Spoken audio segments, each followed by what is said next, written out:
Hey you all, Beauty in My Veins coming at you today with a more serious side of my vlogging. We're going to be socially conscious today. We're going to be politically conscious, and we are definitely going to hit the topics that everybody will be hitting within the next 2 to 3 weeks, which is Trayvon Martin. I believe they're calling it 2.0, or the Trayvon Martin effect that is going on in Florida right now. As you all know, about 9 months ago, young Trayvon Martin was gunned down, slain, as I like to use it, by a George Zimmerman. We know the case. We're very familiar with it. If you're not, I really do not actually have the full time right now to completely break that down to you and what happened in that case, but look it up. Trayvon Martin, Trayvon Martin. Just type it in right quick. Yeah, look it up. Before you even finish watching this video, look up the Trayvon Martin case and get yourself familiar. Okay, now you're back here. This is what has happened now.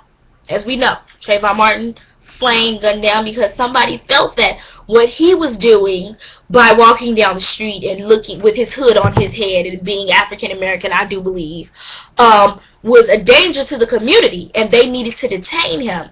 And the best way to detain him was with a bullet. That doesn't make much sense to me. That the best way to detain George Zimmerman also is the man who did such things. He shot him. After attacking him, he shot him.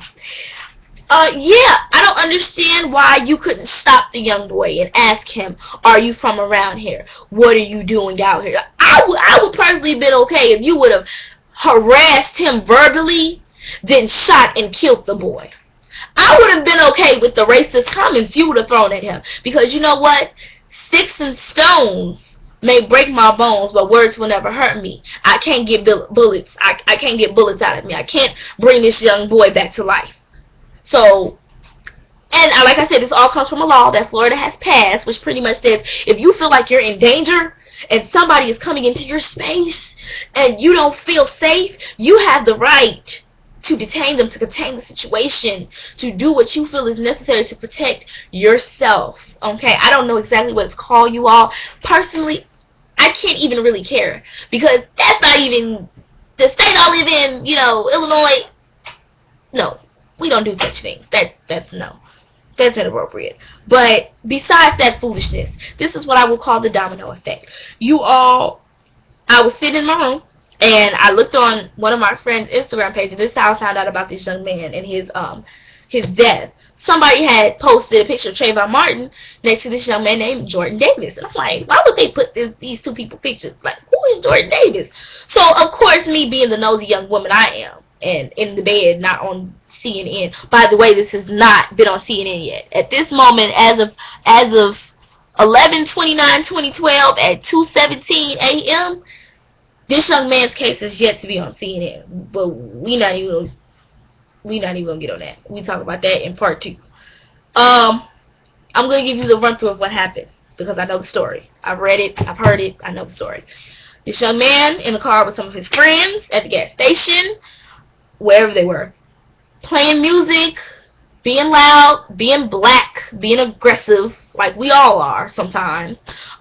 17 years old, so I'm going to put the people in the car, we're going to range them from 17 to 19. We're just going to range it. Young men in the car playing their music. Apparently what they were playing or how they were acting in the car was taunting to the man, Mr. Michael Dunn, who was outside of the car handling his own spatial business. Somehow words were exchanged. Between words being exchanged, bullets were exchanged as well. I don't understand how we go from turn the music down to pow pow pow. I don't get it, and this is as serious as I can get with you all. I don't see how that should happen. I don't get it. So, as you all know, Jordan Davis was shot and killed, 17 years old, resident of Jacksonville, Florida. Okay, I don't know how huge Jacksonville, Florida is, but I'm pretty sure from the comments and things that we're reading, this young man was a very popular young man. Many people knew him, and they, of course, you all know, they always say that people were on the cusp of becoming greats and all these wonderful things they say. it doesn't matter when someone's dead, baby. At the end of the day, all the nicest things you can say in the world is not going to bring that child back. It's not. The only thing that you can do now is change and move forward. And we thought that that was happening after the Trayvon Martin case. We thought, okay, this law is going to be dismantled, it's going to be destroyed. Nobody's ever going to be able to use this excuse of I'm protecting myself against these hoodlums, or I'm protecting myself against this stranger ever again. Taking race out of it, you should even look at that law as if something is wrong with it. I understand somebody comes into my house, I have the right to protect myself. Somebody comes into my space that I pay for. But we're in the street. This is public property. And then on top of this, in both cases, there is no report of either young man, not Trayvon Martin, not Jordan Davis, going out of their way to speak to or address both of these men. Now, Michael Dunn in the Jordan Davis case, which and not George Zimmerman in the Trayvon Martin case, okay? Neither boy went and tried to confront these men. But these men went out of their way to confront these boys.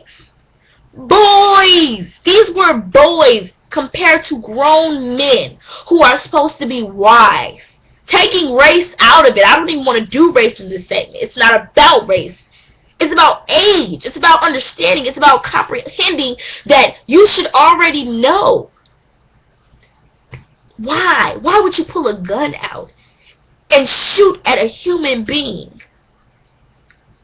How is that detaining someone? How is that containing the situation and protecting yourself?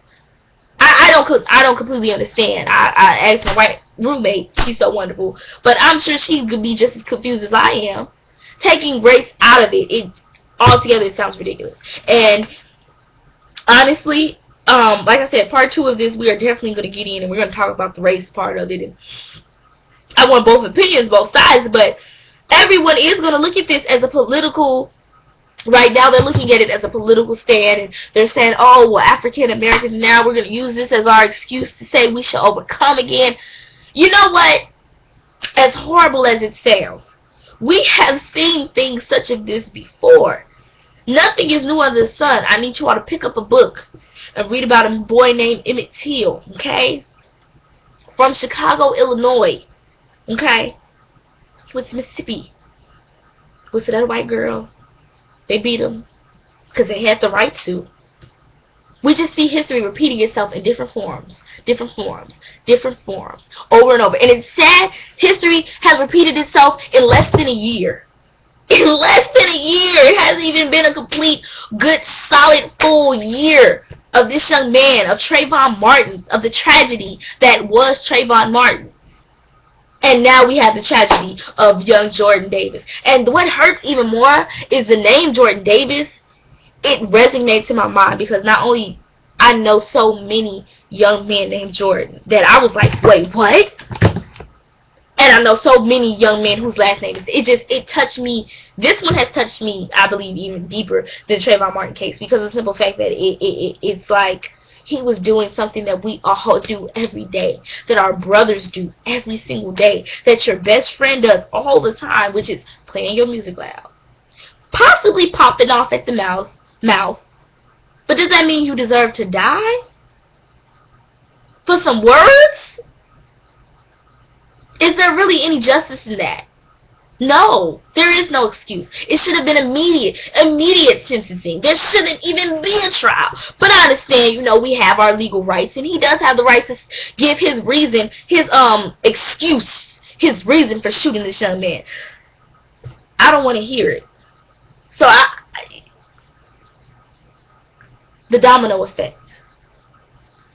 Think about it. You line up some dominoes, you hit one, it hits another, it just knocks them until it's all knocked down. Jenga effects. You keep pulling and pulling and pulling and picking, it's all going to crumble. And I need to tell that to the government right now. Needs to understand that you keep picking and picking and picking and picking and choosing who you're going to support and what you're going to allow to happen, what you're going to allow people to get away with. Eventually, everything's going to fall apart. It's like if you beat a dog for so long it's gonna bite back. There is no flight or fight with dogs. No, that's cats, baby. With the dog, it's gonna bite back. The one thing you don't want, and we've seen this, you really don't want the African American community to actually pull together. No, you don't want that to happen, because that's gonna be a scary day. Okay, let's try to act like the LA riots never happened.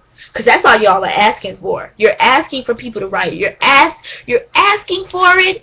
You're asking for it. And I'm not encouraging it. I'm against it. I ask for us all to truly, let's really legit try to get along. And I'm not just talking about black people. I'm talking full across the border. Let's really get along. Let's listen to Rodney King. Let's respect this man who has passed away, who paved the way for us to try to get a little bit more equality. And let's try to really get along. Because if we don't, and there's no justice for Jordan Davis, and people feel like justice has not been paid to Trayvon Martin, they will begin to uprise. I'm just keeping it real with you. So that's all I have right now for part one. It's 2 o'clock in the morning. I done recorded this 3 times. I'm not recording it again. Hopefully you picked up everything I said. But part 2 coming soon. I will be discussing both cases more in depth. I will be pulling the race card a little bit more. For both African Americans, for both Latinos, for both Caucasians, Chinese people. I'm pulling the race card for everybody. It's going to be all out there. Okay, because this is ridiculous. And somebody needs to speak on it. So this is Beauty in My Veins, and I'm definitely signing out. You all have a wonderful night.